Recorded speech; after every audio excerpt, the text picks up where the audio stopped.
นะสวัสดีทุกคนวันนี้เอาลงมาลุมผู้เนาะยังลงมา2 คนเพราะว่าเพิ่นว่ามีกุ๊กมาให้เพิ่นว่าให้กำลังสุกมาครับเพื่อนลงไปก่อนนะ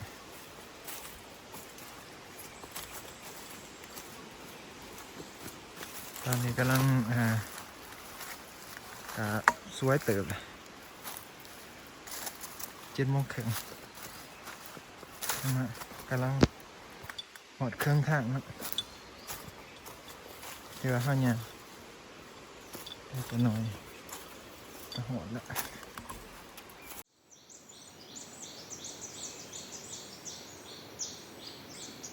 ตัวอะไรวะอย่างเดียว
โอ้มันตาบกวนโอ้ชิตมันตาบกวน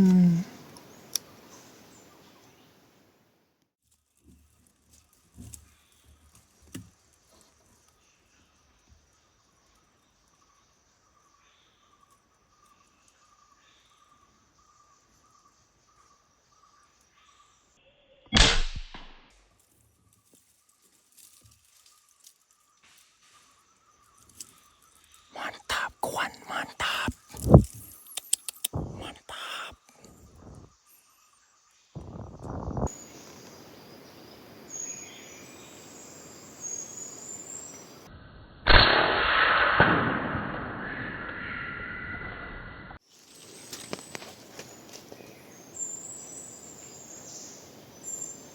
ตาย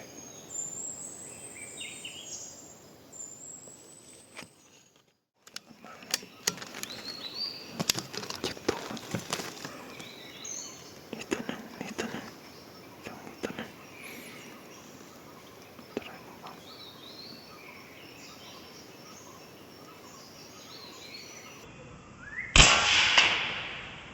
แตกนึง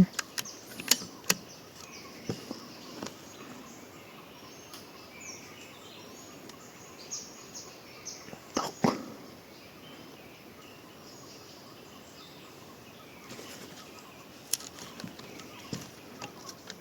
โอเคมันตาบ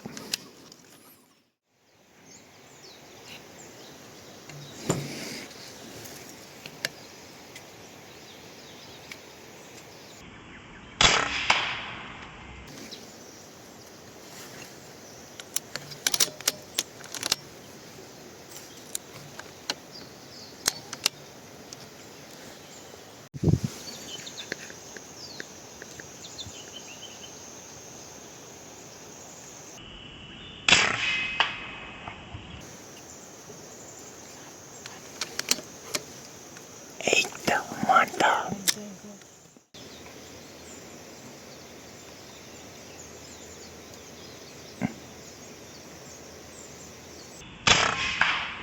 เรียบร้อยอ้าวหลอกหลอกเอาเลย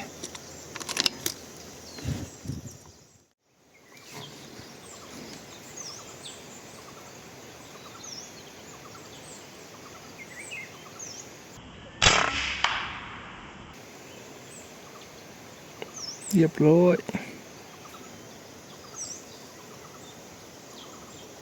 บุตกหัวดินโอเคตก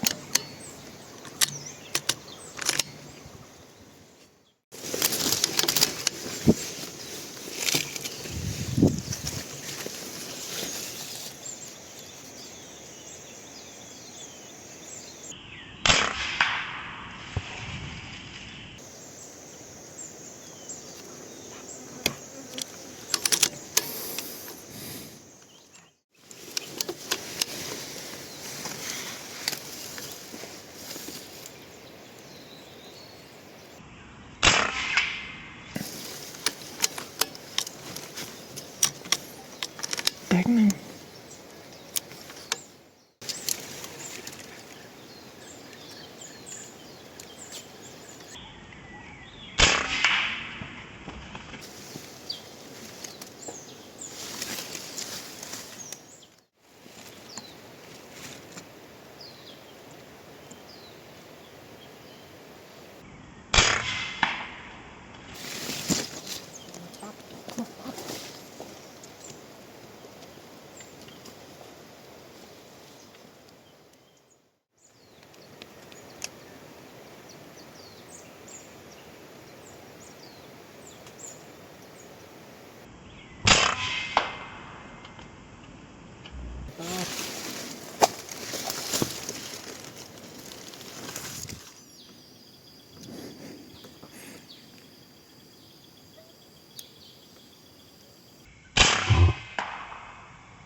ตามกวน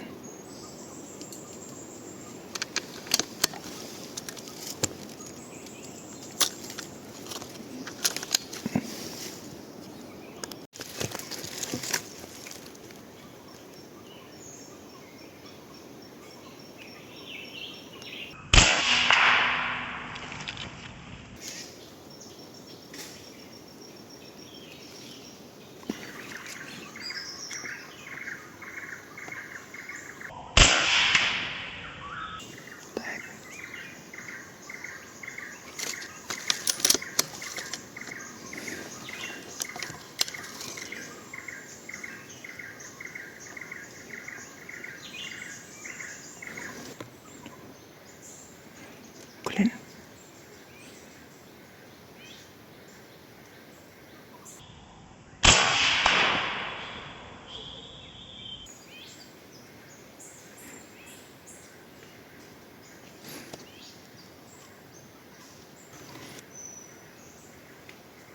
ปินหลัง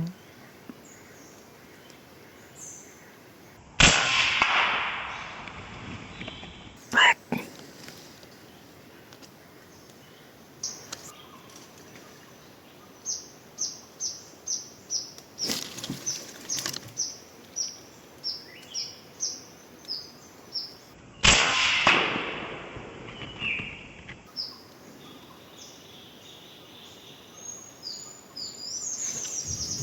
แตก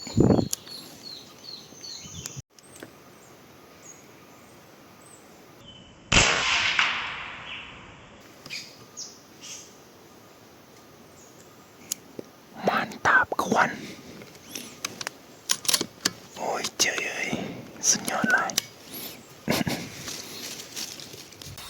ลมหมดแล้วลมหมดแล้ว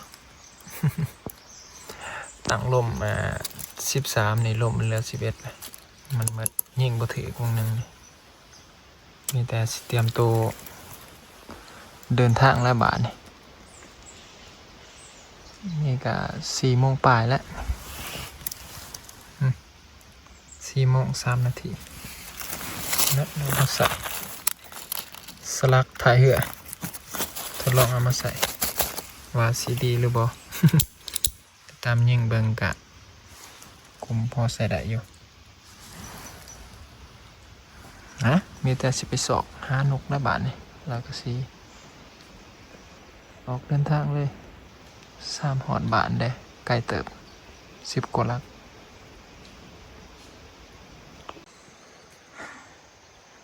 มันยางกำลังได้ครึ่งทางแต่ลุงไม่สิขึ้นไม่ถึงไม่หลาย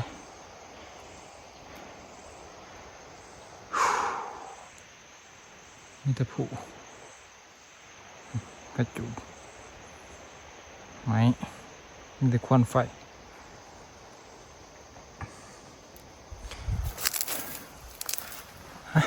ขึ้นไปมาสรุปผลงานเอาลงไปได้ซ้ำนี่แหละ มาจน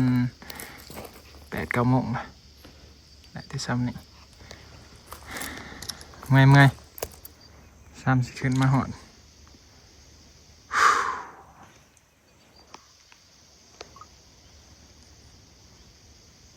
ประมาณบันไดมันนี่ เวลาเอาไม้